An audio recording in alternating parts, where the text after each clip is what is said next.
Of line تو محلے کے چند بچے مل گئے اور حقہ پارلر چلے گئے اور وہاں جا کے دوسری چیزیں نشہ وغیرہ کرنے لگے. یہ عام ہو رہا ہے, یہ کلچر عام ہو رہا ہے. راتوں میں پھرنے کی وجہ سے حقہ پارلروں کو جاتے ہیں اور پھر حقہ پارلر میں صرف بات حقے تک نہیں رہتی, بہت دور تک چلی جاتی ہے. اللہ سب بچوں کی, نوجوانوں کی حفاظت فرمائے. تو اب آن لائن دوستی کیسی ہوتی ہے؟ یہ بری دوستی, فلموں سے دوستی. آپ دیکھ لیجئے, یہ جو آج کل نئی نئی فلمیں نکل رہی ہیں, میں نے کئی نوجوانوں سے پوچھا کہ بھائی آپ اتنی بڑی مونچھیں کیوں رکھے ہوئے ہیں, آپ اس طریقے سے ڈرگس کے عادی کیوں ہو گئے؟ تو ان نوجوانوں کا کہنا تھا کہ وہ فلم دیکھ کے اس سے انسپائر ہو گیا میں. کون سی فلم دیکھے؟ ابھی حال میں ریلیز ہوئی جس میں ایک ڈرگس مافیا کو ہیرو کے طور پر بنا کے پیش کیا گیا. تو نوجوان یہ کہتے ہیں کہ ابھی حال میں جو فلم ریلیز ہوئی جس میں ایک ڈرگس مافیا کو ہیرو کی طور پر بنا کر پیش کیا گیا, تو نوجوان وہی دیکھ کر اس سے انسپائر ہو رہے ہیں. ماں باپ بھی خوشی خوشی دکھا رہے ہیں اور بچے بھی خوشی خوشی جا کے دیکھ رہے ہیں, لیکن ان کے ذہن کو جو غذا مل رہی ہے وہ یہ کہ ڈرگس لینے سے انسان ہیرو بن جاتا ہے, ڈرگس بیچنے سے, ڈرگس کا کاروبار کرنے سے, ڈرگس کے دھندے میں رہنے سے انسان بہت جلدی مالدار بن جاتا ہے. یہ اس کا ذہن بن رہا ہے, اسی وجہ سے وہ اس میں مبتلا ہو رہا ہے. تو اسی طرح یہ تیسری وجہ ایک اہم ہے کہ جو شادی شدہ لوگ ہوتے ہیں, یہ اپنی شادی شدہ زندگی میں جب حالات آتے ہیں, چاہے وہ ساس بہو کے جھگڑے ہوں یا بھائیوں کے جھگڑے ہوں, گھریلو جھگڑے ہوں, یا کوئی بھی اس طریقے کی ایک عجیب حالات پیدا ہو جاتے ہیں, تو ان حالات کا مقابلہ نہیں کر سکتے. خرچے بڑھ جاتے ہیں, کبھی بے روزگاری ہو جاتی ہے, غربت آ جاتی ہے, تو ان حالات کا مقابلہ نہیں کر پاتے ہیں اور بے صبرے ہو جاتے ہیں. اب انہوں نے اس بے سکونی کا علاج جو ڈھونڈنا ہوتا ہے وہ ڈرگس کو ڈھونڈنا ہوتا ہے, کہ وہ سکون کی تلاش میں ڈرگس لیتے ہیں, سکون کی تلاش میں ڈرگس لیتے ہیں تاکہ ان کو کچھ سکون مل جائے, لڑائی جھگڑے سے نجات مل جائے, بیوی کے طعنوں سے نجات مل جائے, ماں باپ کے جھگڑوں سے نجات مل جائے. تو اس سے چھٹکارا پانے کے لیے انہوں نے یہ راہ اپنائی ہوتی ہے. حد یہ ہو گئی ہے, ٹینیجر بچے اس وقت میں انجیکشن سے نشہ لے رہے ہیں رگوں میں. ایک نوجوان نے اپنا ہاتھ بتایا اور اس کا ہاتھ پورا چھنی ہو چکا تھا. اس سے پوچھا گیا کہ بھائی تمہارا ہاتھ یہ چھنی کیوں ہو گیا؟ تو اس نے کہا کہ میں روزانہ انجیکشن لیتا ہوں, ڈرگس کا انجیکشن لیتا ہوں. تو اس سے کہا گیا کہ بھائی رگیں کیسے ملتی ہے تمہارے کو؟ نہیں ملتی رگیں, 10-20 جگہ مار لیتا ہوں, 10-20 جگہ اس طریقے سے مار لیتا ہوں, کہیں نہ کہیں مل جاتی ہے اور پھر اس سے مجھے نشہ آتا ہے, تو ایک 24 گھنٹے تک نشہ رہتا ہے. تو یہ اسباب ہیں.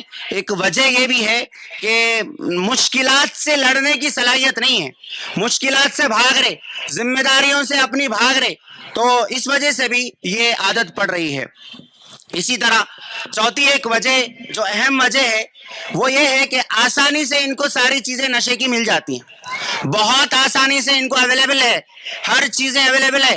میڈیکل سٹورز والے بھی چھپا چھپا کے دے رہے ہیں, اور پہلے کھانسی کی ٹانک سنتے تھے, اب ٹیبلٹس بھی مل رہے ہیں, ساری سب چیزیں مل رہی ہیں, اور گلیوں کے اندر لوگ باضابطہ اس کا دھندا کر رہے ہیں اور آسانی سے یہ چیز اویلیبل ہے. حتیٰ کہ ہمارے کالجز میں یہ چیز فری ہوم ڈیلیوری کے نام سے یہ چل رہی ہے, اور کچھ لوگ باضابطہ طور پر کالجز میں, ہاسٹلز میں یہ نشے کی چیزیں, دوائیں وغیرہ پھیلا رہے ہیں. تو آسانی سے ملنا بھی ایک اہم وجہ ہے نشے میں مبتلا ہونا کی, کیونکہ انسان کو ایڈکشن سے نکالنے کے لیے ایک ضروری ہوتا ہے کہ اس چیز کے حاصل کرنے کو مشکل بنا دیا جائے, لیکن وہ چیز جب آسانی سے مل جاتی ہے تو وہ انسان فوری اسی کی لت میں مبتلا ہو جاتا ہے. اور پانچویں ایک اہم وجہ ہے کہ لوگوں کے پاس یا نوجوانوں کے پاس بیکاری, بے روزگاری بہت ہو چکی ہے, بیکاری, بے روزگاری بہت ہو چکی ہے, مصروف نہیں رہتے. اپنے آپ کو مصروف رکھنا. مصروفیت انسان کو ہزاروں گناہوں سے بچاتی ہے. جو انسان بیکار رہتا ہے, بیکار انسان کا دماغ شیطان کا گھر ہوتا ہے. بیکار انسان کا دماغ شیطان کا گھر ہوتا ہے. اس کو عجیب عجیب خیالات آتے ہیں, اس کو گیمز کھیلنے کی عادت ہوتی ہے, پھر فلمیں دیکھنے کی عادت ہوتی ہے, پھر راتوں میں نیند نہیں آتی ہے. رات میں ہمارے نوجوان 2 بجے 3 بجے سو رہے ہیں. پھر اس سے انزائٹی ہوتی ہے, گھبراہٹ ہوتی ہے. اس گھبراہٹ سے نکلنے کے لیے پھر وہ ڈرگس کی طرف جاتے ہیں.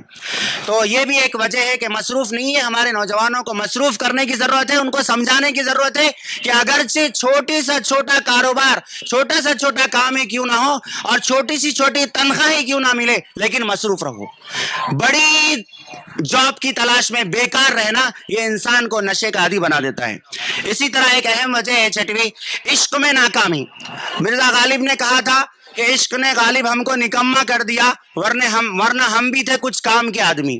تو یہ عشق میں ناکامی, بیکار کا عشق, چاہے وہ اسکول سے افیئر شروع ہو یا کالج سے افیئر شروع ہو, یہ جوانی ہوتی ہے, دیوانی ہے, اور یہ عشق و معاشقے میں پڑ جاتے ہیں. اور اس بھڑکتی آگ میں تیل کا کام کرنے والی ہماری فلمیں ہیں. یہ فلمیں ڈرگس پینا بتاتی بھی ہے, شراب پینا بتاتی بھی ہے, کس طریقے سے پیتے ہیں ہیرو لوگ وہ بھی بتاتے ہیں. اگرچہ نیچے لکھ کر آتا ہے کہ یہ صحت کے لیے بہت بری چیز ہے, لیکن بتایا ضرور جاتا ہے. وہی دیکھ دیکھ کر کہ ایک ہیرو عشق میں ناکامی کے بعد نشہ پی کر سو جاتا ہے, شراب پی کر سو جاتا ہے, مست ہو جاتا ہے اور اس کو سکون ملتا ہے, تو یہ نوجوان بھی اسی راستے پر چلنے لگتا ہے, اسی کو اپنا آئیڈیل اور اپنا ماڈل بنا لیتا ہے. اسی طرح ساتویں ایک اہم وجہ ہے, حد سے زیادہ گولیاں استعمال کرنا درد کم کرنے کی. درد کم کرنے کی جو دوائیں ہوتی ہے اس میں کچھ نہ کچھ الکوہل, کچھ نہ کچھ نشے کی بات ہوتی ہے. اسی طرح کھانسی کی جو دوا ہے اس کو بھی اگر حد سے زیادہ استعمال کیا جائے اس سے بھی نشے کی عادت پڑتی ہے, اس سے بھی نشے کی عادت پڑتی ہے. اسی طرح میٹھی چیزیں زیادہ کھانے, ہمارے بچے ڈائری ملک پہ فدا ہے. ہمارے بچے, میں معذرت کے ساتھ کسی کمپنی کا نام نہیں لینا چاہ رہا ہوں, بہت سارے چاکلیٹس ایسے ہیں جس میں حد سے زیادہ مٹھاس ہے. جب حد سے زیادہ میٹھی چیزیں کھائیں گی تو ہمارے دماغ میں ایک ڈوپامین ہوتا ہے, وہ بہت زیادہ ہو جاتا ہے, اور وہ پھر بڑھتی عمر کے ساتھ ساتھ وہ بہت زیادہ مانگ کرتا ہے. اب اس کے دماغ کو سکون کے لیے نئی نشے کی چیزیں چاہیے ہوتی ہیں. حتیٰ کہ آج دوسرے ممالک میں ایک نشہ چل رہا ہے, سانپ کا نشہ, جو لاکھوں روپے میں ملتا ہے, اور وہ نشہ اسی طریقے کا ہے کہ اس سانپ سے ڈسوا لیا جاتا ہے مختلف جگہ پر. اور پھر اس کے بعد کا ایک آخری نشہ ہے, وہ ہے خودکشی. خودکشی کا بھی ایک نشہ ہوتا ہے. تو یہ نشہ انسان کو بہت دور تک لے جاتی ہے. سوچنے سمجھنے کی جو شمتا انسان کے اندر ہوتی ہے وہ ختم ہو جاتی ہے, اور سوچنے سمجھنے کی صلاحیت اس کے دماغ سے ختم ہو جاتی ہے. اسی وجہ سے قرآن نے کہا وَإِسْمُهُمَا أَكْبَرُ مِن نَفْعِهِمَا, کہ اس کا نقصان بہت زیادہ ہے, اور جب عقل ختم ہو جاتی ہے تو انسان کچھ بھی کرتا ہے. اب یہ میں نے 7 اسباب اپنے تجربے کی روشنی میں نے آپ کو بتائے. اب اس کے بعد میں آپ کو بتاؤں کہ اس کا علاج کیا ہے, اس کا حل کیا ہے. اس کا حل ایک تو یہ ہے کہ ہم اپنے بچوں کو, نوجوانوں کو جسمانی فزیکل ایکٹیویٹی میں رکھیں. ہمارے بچوں کے پاس کھیلنے کے لیے گراؤنڈ ہے نہیں ہے, الا ماشاءاللہ یہ ایک آدھ گراؤنڈ ایسا کہیں نظر آتا ہے, ورنہ اکثر ہمارے محلوں میں کھیلنے کا کوئی گراؤنڈ نہیں ہے. بچے اپنی جسمانی تھکان سے جب 2-4 ہوں گے تو رات میں جلدی نیند آئے گی. جب جسم تھکے گا ہی نہیں تو رات میں نیند کیوں آئے گی. جب رات میں نیند نہیں آئے گی تو وہ گھر سے باہر نکلیں گے, اور رات اپنے اندر برائی لے کے پھرتی ہے, راتوں میں برے دوست ملتے ہیں, راتوں میں شیاطین پھرتے ہیں, اور وہ پھر ان کو برائی کی راہ دکھاتے ہیں. اپنے بچوں کو خوب تھکائیں اپنے بچوں کو ورزش کرانا ہے, فزیکل ایکٹیویٹیز ان کو دیں. گراؤنڈز ہونے چاہیے ہر محلے کے اندر. گراؤنڈز اگر نہیں ہے تو چھوٹے چھوٹے رومز ایسے ہو جہاں پر ہمارے بچے جا کر کھیلیں. بڑے بڑے ہال ایسے ہو, شادی خانے ہوتے ہیں خالی پڑے ہوئے ہوتے ہیں, لیکن وہاں پر کوئی فزیکل ایکٹیویٹیز نہیں ہوتی. بچوں کو فزیکل ایکٹیویٹیز کرانا بہت ضروری ہے.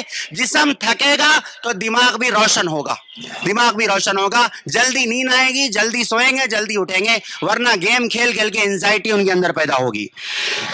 اور دوسری بات, علاج یہ ہے ایک ہوتا بچوں کو سمجھانے کا ان کی تربیت کا انداز، اور ایک ہوتا نوجوانوں کو سمجھانے کا انداز۔ جو ہمارے ٹین ایجر بچے ہیں ان کو بھی ماں باپ اگر یوں کہے اچھا تو وہ مس گائیڈ کرتا ہے۔ پھر اسی کے ساتھ والد کی نظر ضروری ہے۔ ماں گھر کے اندر دیکھ سکتی ہے، باہر نہیں دیکھ سکتی۔ والد کو باہر نظر رکھنا ہے، والد کو گھر کا اصول بنانا ہے۔ گھر اصول سے چلتا ہے، گھر بے اصولی سے نہیں چل سکتا۔ ہمارے گھروں کے اندر نظام بنایا جائے، کس وقت میں گھر میں سب حاضر ہونا ہے، کس وقت میں سب نکلنا ہے، یہ ٹائم تک گھر میں آ جانا ہے۔ آج گھروں کے اندر رات میں آنے کی کوئی پابندی نہیں ہے، والد کی طرف سے کوئی پابندی نہیں ہے، کیونکہ والد خود پابند نہیں ہے۔ میں معذرت کے ساتھ والدین سے بہت معذرت کے ساتھ کہوں گا، اگرچہ یہ بات کڑوی لگے لیکن یہ سچ ہے کہ والد اپنے گھر کا اصول نہیں بنا رہے ہیں، جس کی وجہ سے بچے دیر رات گئے تک گھوم رہے ہیں۔ اللہ سب کی حفاظت فرمائے۔ اسی طرح دیکھیے، ایک ہے بیماری آنے کے بعد کوشش کرنے۔ ماشاءاللہ میں شکر گزار ہوں اور بہت ہی آپ لوگوں کو دل کی گہرائیوں سے شکریہ ادا کرتا ہوں کہ آپ نے یہ پروگرام ارینج کیا۔ یہ بھی ایک کڑی ہے، اس طریقے کے پروگرام ہوتے رہنے چاہیے ہر محلے میں، ہر گلی میں۔ لیکن میں یہ کہتا ہوں کہ ہم بیماری آنے سے پہلے بچوں کی تربیت کریں۔ اسکولز میں بچوں کی تربیت کہاں ہو رہی ہے؟ تعلیم تو ہو رہی ہے، ایجوکیشن تو دی جا رہی ہے، لیکن ان کی ذہن سازی، دیکھیے پڑھانا الگ ہوتا، پٹی پڑھانا الگ ہوتا۔ پٹی پڑھانے کا کام ختم ہو گیا، ذہنی تربیت، ایمانی تربیت، اخلاقی تربیت، نفسیاتی اور سائیکولوجیکل تربیت یہ کہاں ہو رہی ہے؟ یہ اویئرنیس کہاں ہو رہا ہے؟ اسکولز میں ہم یہ طے کر لیں کہ ہر مسجد سے کوئی امام یا ہر مدرسے سے کوئی ایک استاذ مقامی قریب کے اسکولز میں جائیں اور وہاں پر بچوں کو اویئر کریں، بچوں کو بیدار کریں اور ان کو بتائیں، سمجھائیں کہ زندگی کیسے گزارنی ہے، ماں باپ کا حق کیا ہے، گھر میں کیسے رہنا ہے، باہر کیسے رہنا ہے، کس طریقے سے رہنا ہے۔ ان کو سمجھانے والے کوئی نہیں ہے۔ زندگی کے اصول 2+2 4 ہوتا ہے، یہ تو بہت سمجھا دیا گیا، لیکن اس 2+2 کو خرچ کیسے کرنا ہے، کیسے کمانا ہے، اخلاق کیا ہے، یہ سکھانے اور سمجھانے والے بہت کم ہو گئے۔ لہٰذا ایک تربیت کرنے والا ہر مسجد سے ہونا چاہیے جو اسکولز میں جا کر کرے۔ ممبر و محراب فاؤنڈیشن یہ کام بھی الحمدللہ گزشتہ 3-4 سال سے کر رہا ہے کہ ایک مبلغ مقرر کرتے ہیں جو 10 اسکول کو کور کرتے ہیں اور اسکولز میں جا کے تربیتی پروگرام کرتے ہیں۔ اس طریقے کے اور پروگرام ہونے چاہیے۔ تو اسکولز میں پروگرام ہو اور بچوں کو اسٹارٹنگ میں ہی روز، ایک زمانہ تھا، شاید میری ماں بہنیں اور میرے بھائی جو ہے اس بات کی تائید کریں گے کہ ایک زمانہ تھا کہ ہم اگر چیونگم بھی کھاتے تو ہمارے ماں باپ ہم کو غصہ کرتے تھے کہ چیونگم نہیں کھانا چاہیے، ہے نا۔ لیکن آج ہمارے بچے اسٹینگ پی رہے ہیں، ہمارے بچے اتنے میٹھے میٹھے چاکلیٹ کھا رہے ہیں جس کی وجہ سے آگے چل کر نشہ بھی ہو سکتا ہے اور شوگر بھی ہو سکتی ہے، لیکن ہم خاموش بیٹھے۔ جی، تو ہمیں چاہیے کہ ہم بچوں کی اسکولز کی تربیت کریں اور بچوں کو غذا وہ دے جو ان کی صحت کے لیے مفید ہو۔ ہر چیز جو دکان پر موجود ہے وہ کھلا دینا محبت نہیں ہے، یہ بچوں کے ساتھ دشمنی ہے، لہذا ہر چیز نہ کھلائیں۔ آخری بات یہ کہ ہمت کی ضرورت ہوتی ہے۔ جو نوجوان اس میں مبتلا ہو گئے ان کو ہمت دیں، حوصلہ دیں۔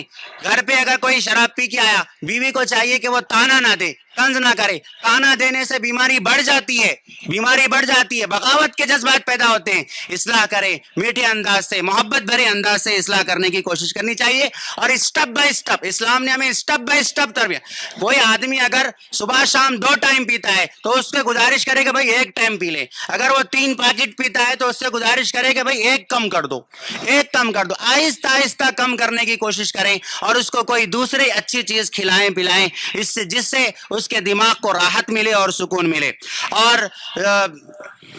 ناکام عاشقی میں مبتلا ہو کر جو شراب میں مبتلا ہوتے ہیں، نشے میں مبتلا ہوتے ہیں، ان عشق والوں کو، ان محبت والوں کو اللہ کی محبت پیدا کریں، اپنے مذہب سے محبت ان کو پیدا کریں، ان کی محبت کے رخ کو موڑ دیں۔ حضور اکرم صلی اللہ علیہ وسلم نے جو عرب لوگ شراب کے عادی تھے ان کی محبتوں کو اور ان کی عادتوں کے رخ کو موڑ کر اللہ کی محبت میں بدل دیا تھا۔ ہمیں بھی یہی کام کرنا ہے۔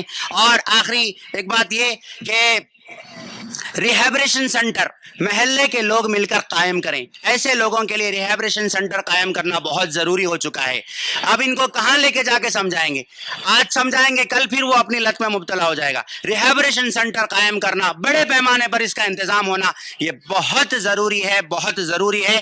اور اس کے یعنی نشے کی چیزوں کے حاصل کرنے کو مشکل سے مشکل بنائیں. اگر ہمارے محلے میں کسی کے بارے میں معلوم ہو کہ یہ گانجا بیچتا ہے، چرس بیچتا ہے، معلوم ہو جائے تو اب محلے کے جو شریف لوگ ہیں وہ سارے بیٹھ کر جا کے پولیس میں کمپلین کرے، پولیس والوں کو گزارش کرے، ریکویسٹ کرے کہ صاحب یہ چیز ہمارے پاس برائی ہو رہی، آج یہ بچے برے ہو گئے، کل ہماری نسلیں بری ہوں گی. سب مل کے جا کے بولنا.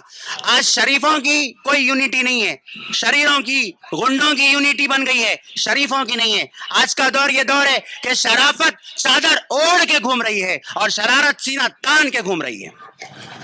شریفوں کو چاہیے کہ وہ میدان میں آئیں، آگے آئیں اور ایک جٹ ہو کر، ماشاءاللہ آج یہاں پر سب ایک جٹ ہوئے، یہ ایک سلسلے کی ایک کڑی ہے. اسی طریقے سے محلہ محلہ سب جماعتیں والے، سب کمیونٹی والے، سب مذہب والے ایک پلیٹ فارم پہ آ کے برائی کے خلاف ہمیں جنگ کرنا ہے، برائی کے خلاف ہمیں لڑنا ہے تاکہ یہ برائی ہمارے سوسائٹی سے دور ہو. اللہ تعالیٰ سے دعا ہے اللہ تعالیٰ ہمارے اس بیٹھنے کو قبول فرمائے اور ہمارے نوجوانوں سے اس خطرناک بیماری کو دور فرمائے. اللہ تعالیٰ ہمیں ہمت دے، حوصلہ دے اور اس طریقے کے کام کرتے رہنے کی توفیق دے. وآخر دعوانا الحمدللہ رب العالمین.